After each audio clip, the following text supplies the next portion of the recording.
और मोदी जी की सरकार ने जो देश की जनता से झूठे वादे किए, केवल जुमलों के अलावा कुछ नहीं किया, देश की जनता को गुमराह किया, बेरोजगारों को गुमराह किया। और महंगाई का तो हालत इतना बुरा है कि पेट्रोल, डीजल और रसोई गैस, इसकी कीमतें जो है वो आसमान छू रही है।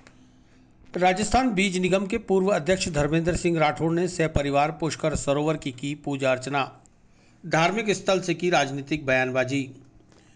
कांग्रेस के वरिष्ठ नेता और राजस्थान बीज निगम के पूर्व अध्यक्ष धर्मेंद्र सिंह राठौड़ ने रविवार को सहपरिवार पुष्कर पहुंचकर जगत पिता ब्रह्मा के दर्शन किए और तीर्थ गुरु पुष्कर सरोवर की पूजा अर्चना की। पंडित पुरोहितों ने राठौड़ को विधि विधान से सरोवर की पूजा अर्चना कराई। इस मौके पर देश प्रदेश में खुशहाली और भाईचारे की कामना की गई। पूजन के बाद मीडिया से रूबरू हुए धर्मेंद्र सिंह राठौड़ ने धार्मिक संदेश देने की बजाय राजनीतिक संदेश देते हुए केंद्र की मोदी सरकार को जमकर कोसा और देश में महंगाई, भ्रष्टाचार, बेरोजगारी का ठीकरा नरेंद्र मोदी के सिर फोड़ते हुए अपनी कांग्रेस समर्थित राज्य सरकार का पूर्ण बचाव किया और मुख्यमंत्री अशोक गहलोत और राहुल गांधी, सोनिया गांधी के नाम को लेकर उनके कसीदे पड़े। ये प्रदेश में खुशहाली, अमन चैन रहे, भाईचारा बढ़े, आपस में सब धर्मों के लोग एक साथ रहें। आज पूर्व प्रधानमंत्री और आधुनिक भारत के निर्माता पंडित जवाहरलाल नेहरू जी की जयंती भी है। आज कांग्रेस पार्टी ने, ऑल इंडिया कांग्रेस पार्टी ने आज पूरे देश में यात्रा निकाली है महंगाई के खिलाफ। मोदी सरकार जो महंगाई बढ़ा चुकी है, बढ़ा रही है, और जो राजस्थान में अशोक गहलोत जी के नेतृत्व में जो 3 साल से सरकार चल रही है, वो सरकार का कार्यकाल इतना शानदार है, इतना बेहतरीन है कि उसकी बदौलत है कि हम अभी जो 2 उपचुनाव जो जीते हैं, वो उपचुनाव में इतनी अपार सफलता मिली है कांग्रेस पार्टी को कि भारतीय जनता पार्टी की जमानत जब्त हो गई बल्लभनगर से और दरियावद में नंबर 3 पे आई है। ये बहुत बड़ी बात है।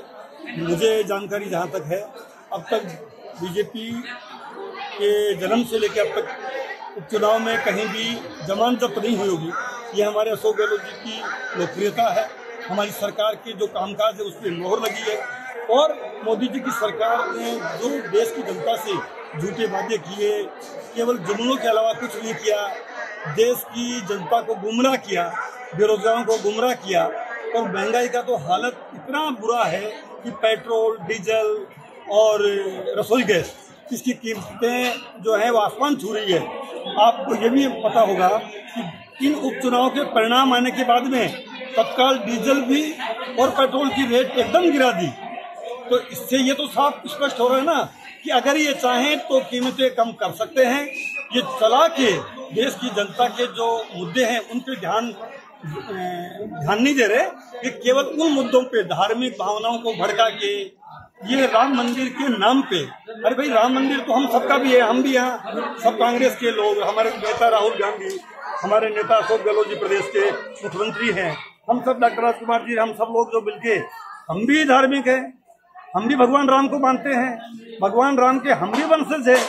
ये कौन सा ठेका उन्होंने राम, लेकिन राम का नाम लेके केवल वोटों की ठगी करते हैं, वो देश की जनता को गुमराह करते हैं। अब इनका पूरी तरह से चाल, चेहरा और चरित्र ये उजागर हो गया है। इनकी करनी और कथनी में कतई अंतर, बहुत भारी अंतर है। और राहुल गांधी जिस ढंग से देश के मुद्दे जो गरीबी की है, महंगाई की है, शिक्षा का है, देश को जोड़ने का काम वो कर रहे हैं, हमें पूरी उम्मीद है कि 2023 में अशोक गहलोत जी के नेतृत्व में एक बार फिर से कांग्रेस की सरकार बनेगी।